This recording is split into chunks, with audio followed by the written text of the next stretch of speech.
Tanganyika, Monsieur le Procureur général de la paix du Tanganyika.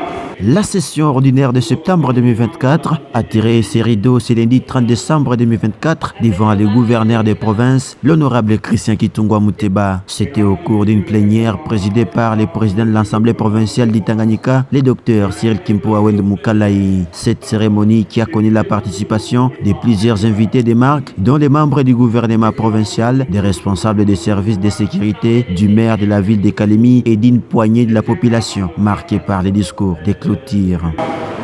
En marge de la clôture de la session ordinaire de septembre 2024, je m'en voudrais de passer sous silence les sacrifices et efforts inlassables que déploie jour et nuit son excellence Félix Antoine Tshisekedi Tshilombo, président de la République et chef de l'État, à qui je réitère un hommage le plus déférent pour son souci de restaurer la paix sur l'ensemble du territoire national. Son récent déplacement en Angola, afin de prendre la partie apportée RDC, Rwanda, Angola, en est la preuve éloquente. À l'entente de mon propos, ma pensée va à celles et ceux qui ont été arrachés à notre affection au cours de l'année 2024 dans notre province, à la suite des catastrophes naturelles, des accidents de circulation et du banditisme urbain.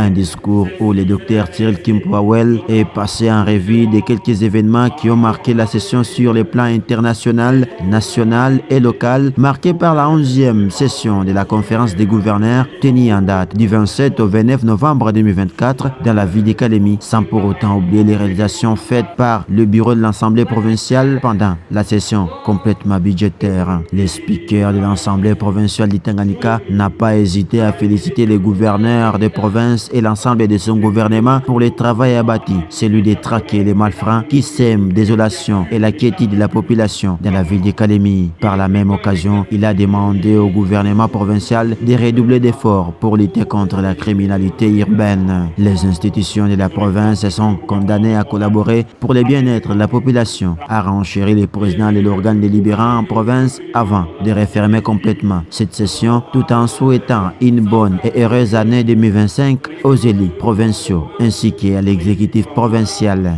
Je ne saurais tourner ce chapitre sans saluer et remercier son Excellence Monsieur le Gouverneur de province et toute son équipe gouvernementale pour leur présence à cette cérémonie, preuve d'une collaboration inouïe entre nos deux institutions et qui doit rester une culture ainsi qu'un modèle à suivre par les générations de l'avenir. À toutes et tous, mes vœux de bonheur et les meilleurs pour l'année 2025. Que cette année apporte à chacun d'entre vous bonheur, sérénité, paix, espérance, et que tous les projets que vous entreprendrez s'emplissent des succès.